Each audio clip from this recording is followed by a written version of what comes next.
जिंदगी में ना हम सबके सामने एक चौराहा आता है। एक रास्ता होता है मुश्किलों भरा और दूसरा देखने में बड़ा आसान। अब सवाल यह है कि हम चुनते कौन सा है, क्योंकि यही एक चुनाव है जो हमारी पूरी कहानी लिख देता है। और ये सवाल तो सदियों से पूछा जा रहा है ना? कि क्या हमारी किस्मत, हमारी डेस्टिनी पहले से ही लिखी हुई है या फिर हम खुद अपनी कहानी के राइटर हैं?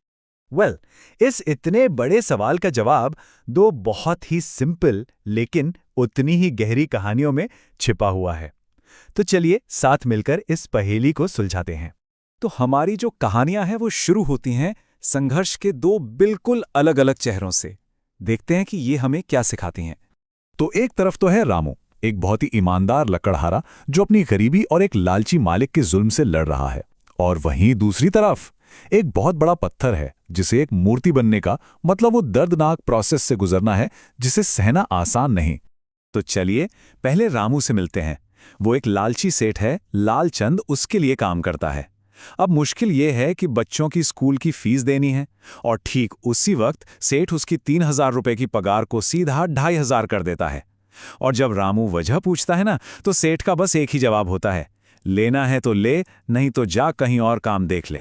तो एक तरफ रामू अपनी ये लड़ाई लड़ रहा था और दूसरी तरफ एक मूर्तिकार था जिसका बस एक ही जुनून था कि एक बेजान से पत्थर को तराश कर उसके अंदर से भगवान की मूरत को बाहर निकालना।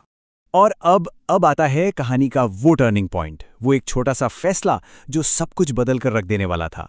यहीं से दो रास्ते बिल्कुल अलग हो जाते हैं। जैसे ही मूर्तिकार अपनी छेनी हथौड़ी से पहला वार करता है, पत्थर दर्द से चीख उठता है। वो कहता है, अरे हुको, बहुत दर्द हो रहा है, प्लीज मुझे छोड़ दो, मुझसे ये दर्द सहा नहीं जाएगा। तो उस पत्थर ने क्या किया? उसने चुना आसान रास्ता। उसने उस टेम्पररी पेन से, उस दर्द से भागने का फैसला कर लिया जो उसे कुछ महान बना सकता था।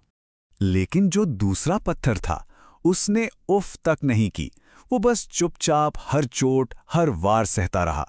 शायद वो जानता था कि ये दर्द उसे एक नया, एक बेहतर रूप देने के लिए जरूरी है।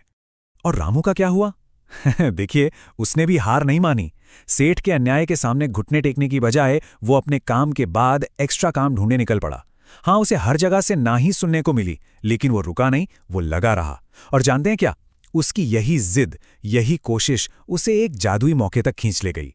उसे एक गुफा में एक जिन मिलता है और वो उसे एक जादुई टोकरी देता है।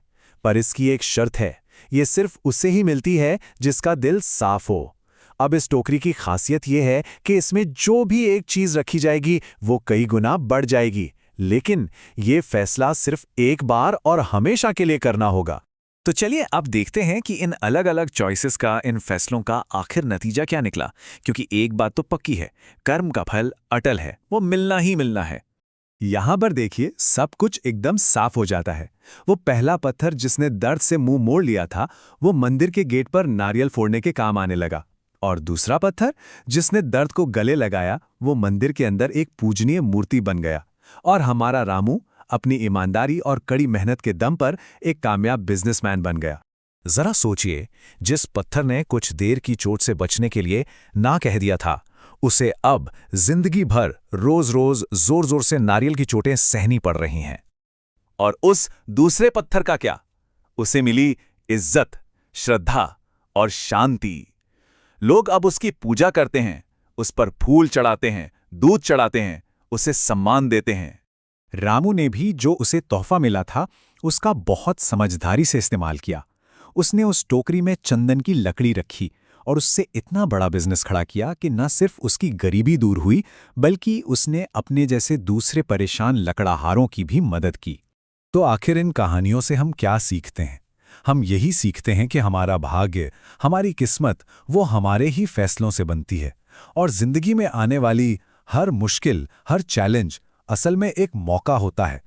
किसी ने क्या खूब कहा है कि जब तक न पड़े हथौड़े की चोट, तब तक तो पत्थर भी भगवान नहीं होता। और इसका सीधा सा मतलब ये है कि हमारी मुश्किलें, हमारे स्ट्रगल ही वो औजार हैं, वो टूल्स हैं जो हमें तराश कर कुछ बेहतर, कुछ महान बनाते हैं। ये परेशानियां असल में रुकावटें नहीं, बल्कि कामयाबी की सीढ़ियां होती हैं। तो आखिर में एक सवाल अपने आप से पूछने के लिए कि आज हमारी अपनी जिंदगी में वो कौन सा हथौड़ा है, वो कौन सी मुश्किल है जो हमें तराशने की कोशिश कर रही है, हमें एक बेहतर इंसान बनाने की कोशिश कर रही है।